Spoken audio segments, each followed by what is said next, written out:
Pilipinas, magandang araw po sa inyo, Luzon, Visayas at Mindanao. Itong grupo ni Mike Defensor namumuro na. Totoo ba to? Feeling ko totoo eh. May nagsabi sa atin na yung mga peking saksi, that's the term no, peking saksi kahapon na nagpa-press con, yung sabi nila 18 Marines plus yung attorney Levi Baligod. Naku po, problematic pala no. Mga tao daw ni Defensor.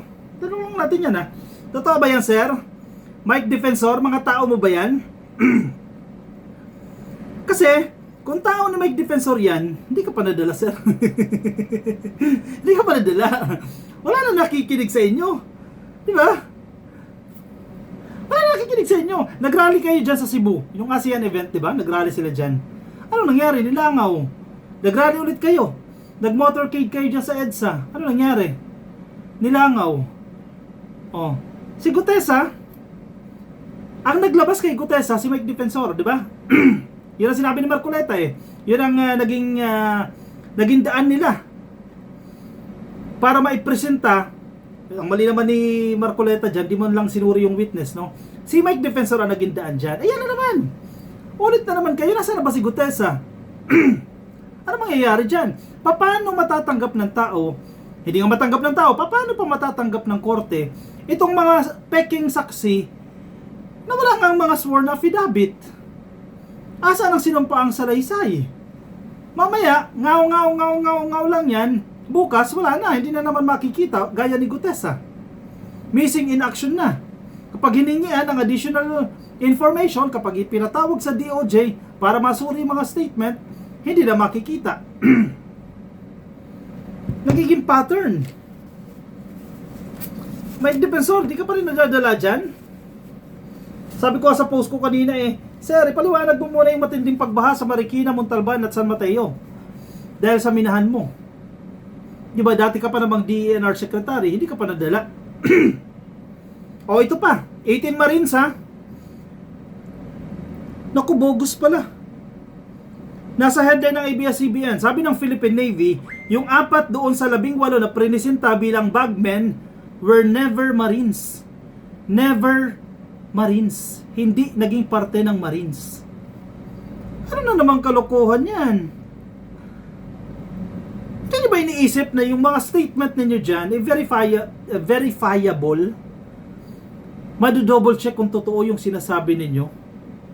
Mabi-verify? Hindi niyo inisip yan? Ito na, naglalabasan na 4 of the 18 individuals presented by a private lawyer as alleged former bagmen were never members of the Philippine Marine Corps, the Philippine Navy said Wednesday. Ngayong araw lang po. Kanina lang po sinabi nila. Hindi po parte ng Marines yan. O ano na naman to, Attorney Baligod? Ano na naman yan? Kalokohan na naman. O, sabi para sa isang video, no? Sino si Attorney Baligod? Kailangan lang pala ng media exposure. Hindi naman talaga anti-corruption kasi yung records niya nakapagtataka, di ba?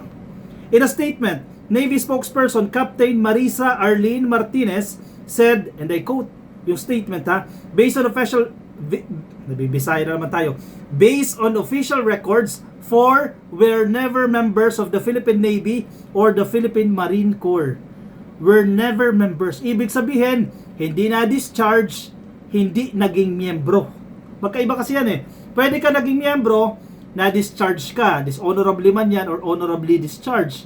Di ba? O nag-retire ka, at least naging miyembro ka. Pero itong 4, never naging miyembro ng Philippine Marine Corps.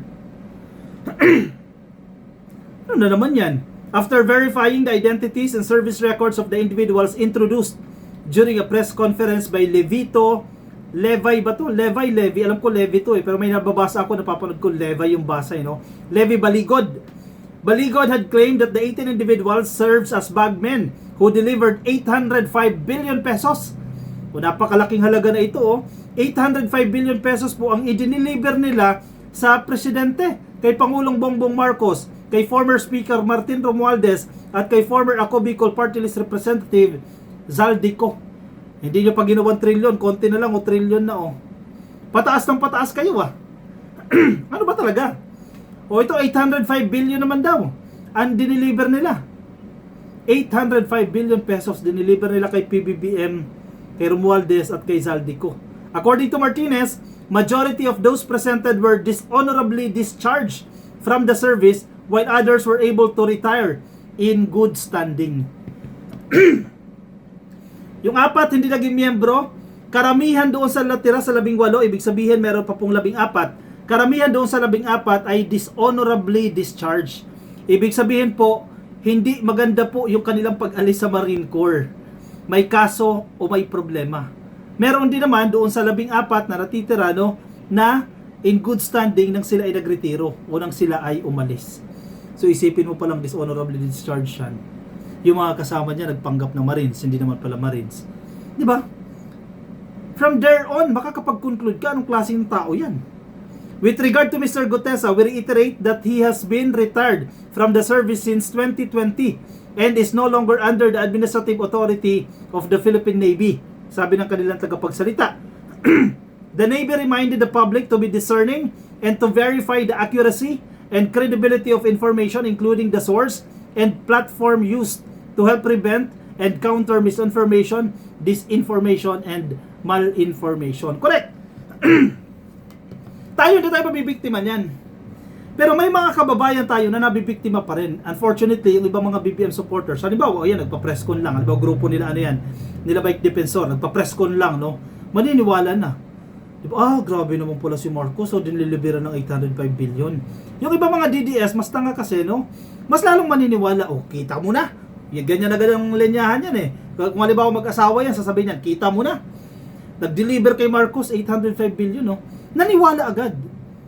Hindi nila sinuri sino yung nagsalita.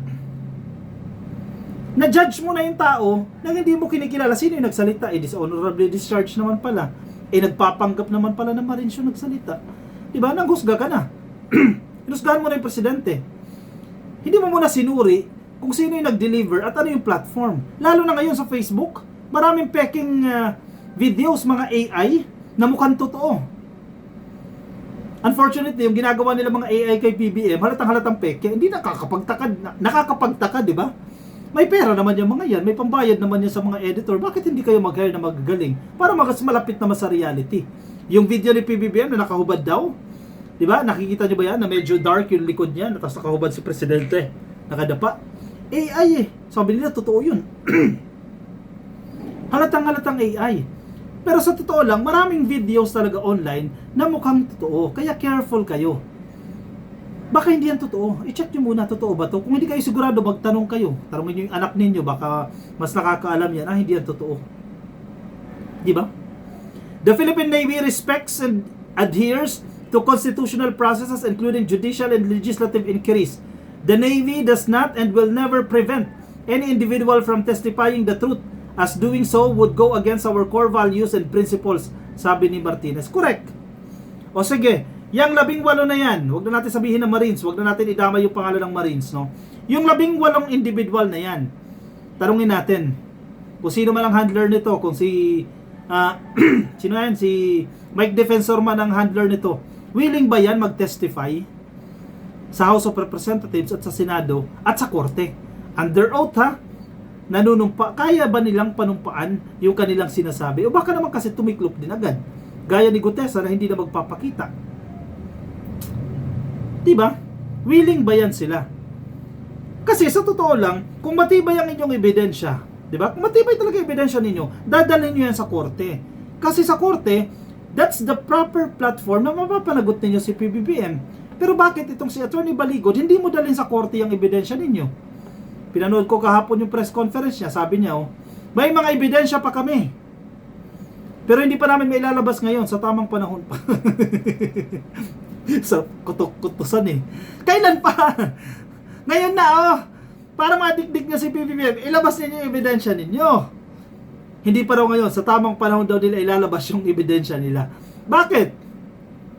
I-edit pa lang.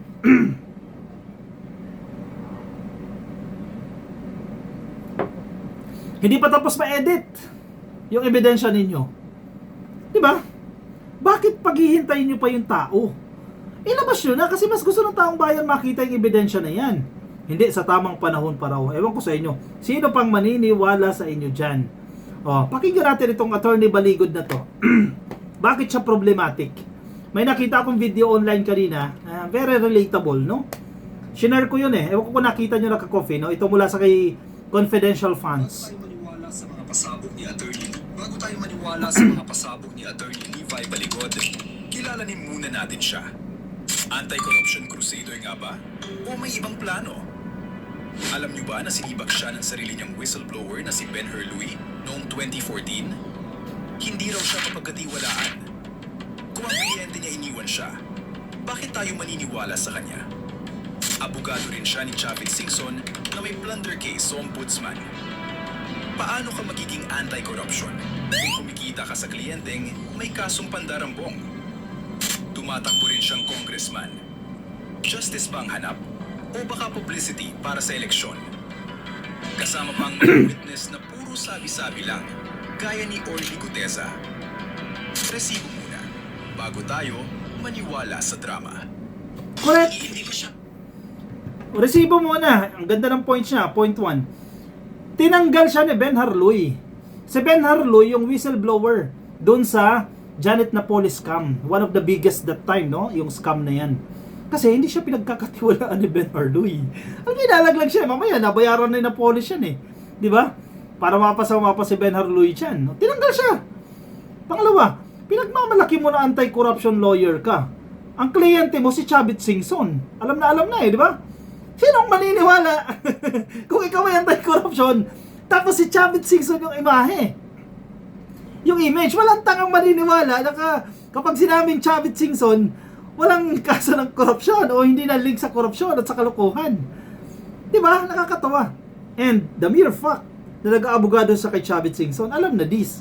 Kung sino yung nagpopondo sa mga to, bakit kailangan nilang lumabas.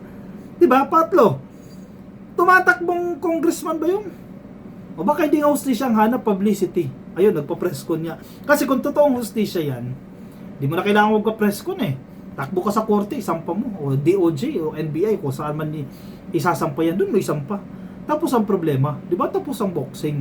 Ang problema, inuuna mo na yung press con eh. Kaya, paano ka paniniwalaan? Di ba? Ay, nako itong mga to. Wala na kayong ibang maisip. Di ba, naubusan na ba kayo ng strategy? May suggestion ako sa inyo. Balik na naman kayo. Marcos ba?